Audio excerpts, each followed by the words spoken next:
よろしくお願いします。賃貸脇山です。今回もね、こういう部屋の DIY の動画ではなくて、こちら自作 PC の、解説動画になります。で、これが第3弾の、自作 PC 動画になります。一つ前に上げた動画がおそらく6万円台からできるコスパ重視の自作 PC というところで、今回もそのあたりと似たような構成になってます。OS だったりモニターをつけるとこれもまた1万円ずつくらい上がっていくので8万9万いっちゃうんですけど、それでも10万円以下で自分で PC を組んで、ある程度簡単な動画編集だったり、ゲーミング用途にも耐えうるかなと思うパーツ構成になってますんで、うまいこと参考にしていただければいいなと思ってこの第3弾の自作 PC 動画を上げます。で、今回のポイントがこちら PC ケースをちょっとわかるかな、かなりコンパクトなものを選んでます。ライジンテックさんから出てる、小さい PC ケースで検索すると大体これが出てくるんですけれども、それでこの白基調のケースにしたので、かなりコンパクトで可愛い感じでインテリア的にもおしゃれになるんじゃないかなと思って、この小さい PC ケースにこちらのパーツを詰め込んでいくという、コンセプトになってます。中のマザーボードからしっかり小さいものを選ばないといけませんので、こちら ASUS さんのミニ ATX サイズのマザボを選んでますし、電源ユニットも5ターン4ですね。サイズさんから出てます。かなりコンパクトなタイプの電源ユニットを選んでたり、そんな中でもグラボを積まなきゃだったんで、これはシングルファンの、タイプを選んでます。MSI さんですかね。なるべくパーツも小さめのものに寄せつつ、で、中身は、価格帯は前回と合わせてるんで、6万円台をキープするという結構おすすめできるパソコン構成、パーツ構成じゃないかなと思ったんで、あとはこれをうまく組めるかどうかを検証していく動画になります。これから作っていきますので、皆さん参考にしてください。では、早速やっていきます。I've been feeling so small. Watch the clock ticking off the wall. But tonightでは早速このミニ ITX サイズのマザーボードをとりあえず開きまして、そこに CPU やメモリーを挿していくところからですね。そうですね。こんな感じです。ちっちゃい正方形って感じです。サブケーブル、説明マニュアル、小さなネジが入っていて、対応パネルですね。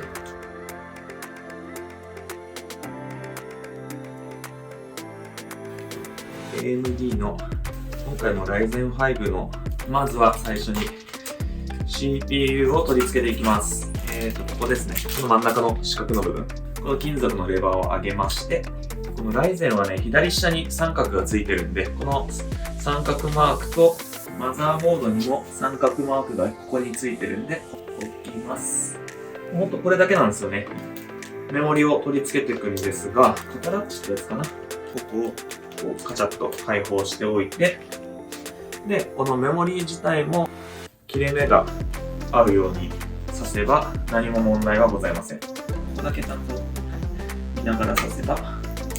強く押し込めばラッチが止まりますと。はい。で、これメモリもそうですし、この後挿すグラボも同じような仕組みになってます。はい。思いっきり押し込むとカチッと今ラッチが上がりましたね、自動的に。これで OK ですと。マザボに CPU とメモリをセットできました。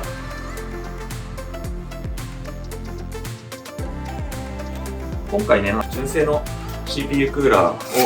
取り付ける予定です。第1弾のね、自分の自作 PC の時には、簡易水冷のコルセアの白いやつですね、を取り付けたので、その時は、フロントの方にファンもつけなきゃだったりで、ケースの内部で取り付けしたんですけど、今回とこれくっつけるだけなんでね、ってことで先にこのタイミングで付けちゃいます。もうこのまま上からネジ止めするだけだと思います。DIY の時と同じくネジ止めはなるべく対角線上に締めていきます。で、ここから出てる CPU クーラーファンはおそらくこの同じ端子がね、ちょうど上の方に4個空いてるんでどっかに挿す感じになって、こんな感じになるんでしょうね。でこの余ってる分はこうすればいいのかな。ケースに取り付けていきます。はい。ちっちゃいですね。かけ方は、はい、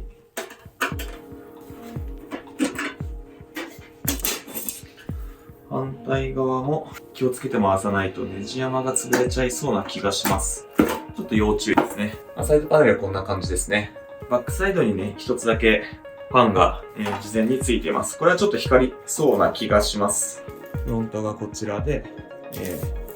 内部へのパーツの設置の仕方は少し頭を使ったり調べながらやっていきたいと思います。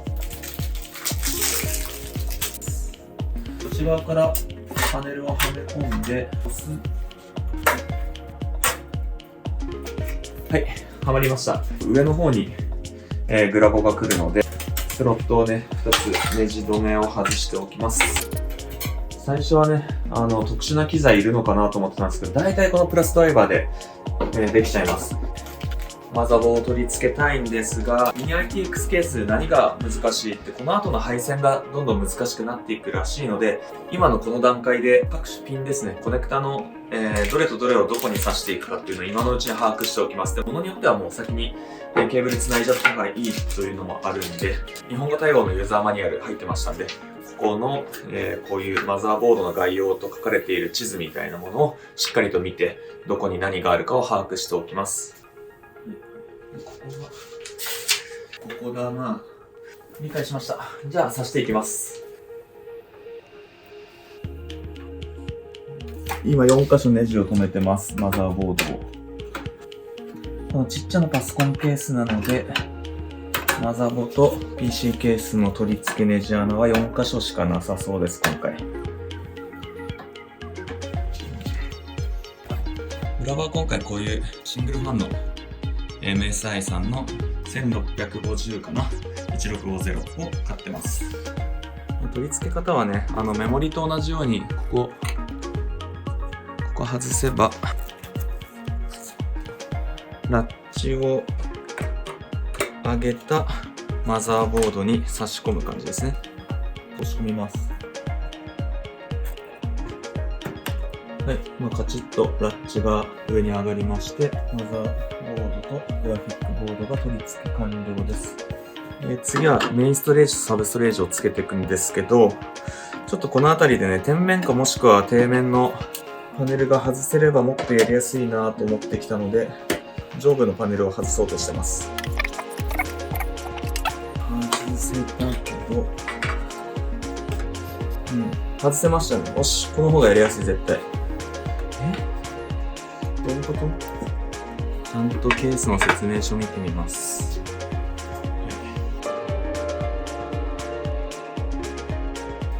ちょっと天面をね、外しましたが、あまりいいことできなそうなんで、このまま無視してみます。まずはメインストレージに使う SSD に取り付け用のゴムみたいなものを4箇所ネジ止めしていきます。本体に4箇所直差しして、これをそろそろこんな感じにやりますが、ここに差し込んでくっつけようかなと思います。押し込んで下にスライドでいけましたね。でこっちですね、サブストレージに使おうと思ってるこのハードディスクをどこにつけるかを今多少悩んでますが、天面に刺すパターンと下の方に取り付けるパターン、ちょっと下に取り付けてみますね。天面は元に戻します。他のケースもそうだったように3箇所だけ止めて、最後の1箇所で、ネジ止めするみたいな感じな気がします。はい、止まりましたって感じなんで、あとは電源ユニットつけたら終わりなんですが、はい、もうこの後電源ユニットを取り付けて各種配線をやれば完了なんですけど、いろいろとね、やっぱり狭さが気になるので、今挿せる分は全部ケーブル挿していっちゃいます。USB 3.0 は、手前、ここですね。これは、オーディオ、HDD と SD を、は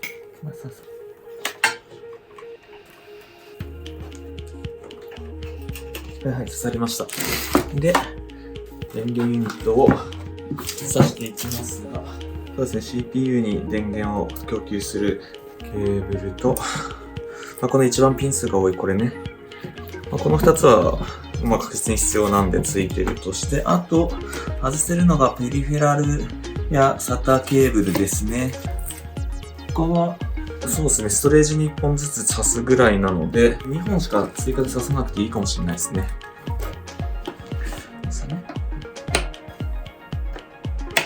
はい、こんな感じ。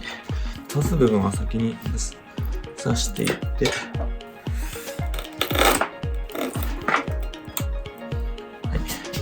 のケース板を外せば刺さりました。一旦ケーブルをね、ある程度もう基板に刺しちゃいました。じゃあこのまま繋いでいきます。ネジで留めれるはず。よかった、いけますね。じゃあこれでネジ止めしていきます。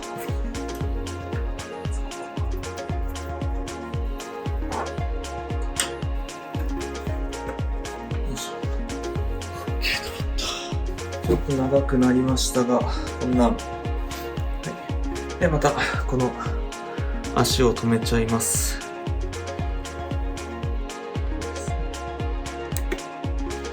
で、一旦これで、すべてのパーツは取り付けられたので、これを配線きれいにしていく作業を行えば、一旦完成に、動作確認にまでは進めるのかな。そうですね、ここで、使わなかったこれを裏配線的に上部にハードディスクを止めれそうな部分があったのをちょっと今回使わなかったんで、代わりにそこに裏配線逃がしていこうかな。これでケースを外します。ひたすらね、この隙間に詰めていっちゃいます。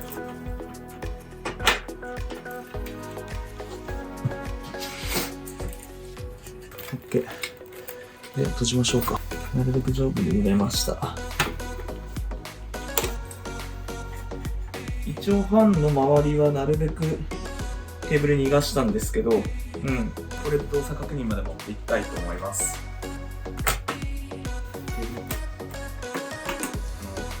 M.2 っていうんですかね。ハードディスクが必要ないようにしたいかな。一応こんな感じで、裏側はとてもすっきりしています。OK、できました。完成。